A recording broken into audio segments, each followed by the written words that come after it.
Okay, so we're looking at our two-step equation maze, and I've already solved the first one for you. And now we're looking at the second one, which is half x plus 13 equals 9. And I wrote it on my paper. The reason I'm having you do it on line paper is because I really believe that it helps you to make sure that each step is on a line, and it keeps you from skipping a line.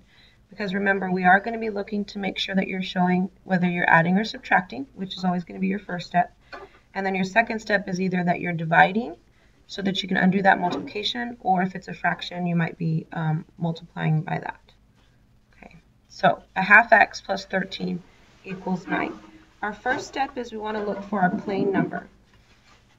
And Miss Davis says to draw that line. So we're going to draw that line. Our plane number is this plus 13. So the opposite of a plane 13 or positive 13 is negative 13. And I draw a line, because that's what you would do if you were adding or subtracting and working out a problem. Positive 13 and negative 13 make 0, and they cancel out. I'm going to bring down everything I haven't used, which is the half x, my equal sign, and then we're going to work this out. Now, if we play scoreboard, which some of you still like to do, which is fine, we have positive Panthers, we have negative nobodies, 9 points for my Panthers, and 13 points for the nobodies. So the question would be who wins, and I can see that the negatives or nobodies win. And then the next question would be by how many.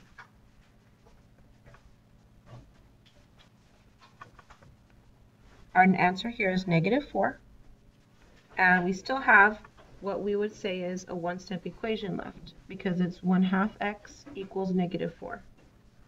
To solve this, we realize that we see multiplication here, which means to undo that, we would have to divide. Now this process, I'm going to kind of pull to the side because the way I show it and the way I'm going to explain it will be a little bit different.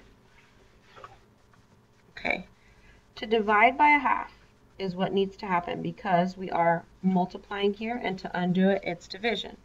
We would also do the same thing on the other side. It's really hard though to figure out what negative 4 divided by a half is.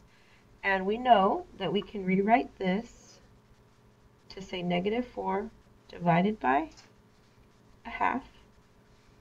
And it says to divide by a fraction, don't ask why, just flip the second and multiply.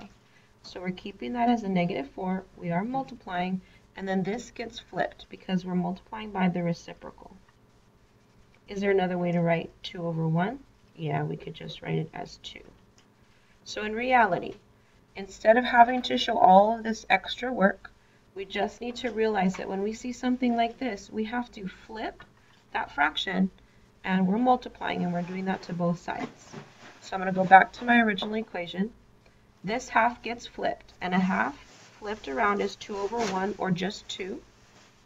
And we would do the same to both sides. These cancel out, and I can prove that. We would have had a half times 2 over 1. 2 times 1 is equal to 2. 1 times 2 is equal to 2. If I simplified 2 over 2, I end up getting 1, which is why those can cancel, leave me with 1x. I have my equal sign, and I have a negative 4 times 2, which leaves me with a negative 8.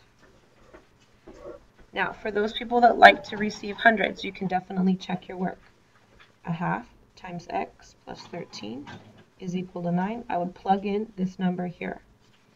So it's a half times negative 8 plus 13 equals 9. Well, I know that half of 8 is 4, and it is going to be negative. And then I have plus 13. Here I would play the scoreboard, which would tell me that positive is winning, and I would be winning by 9 points, because 13 minus 4 is 9. 9 equals 9, check mark. My answer is negative 8.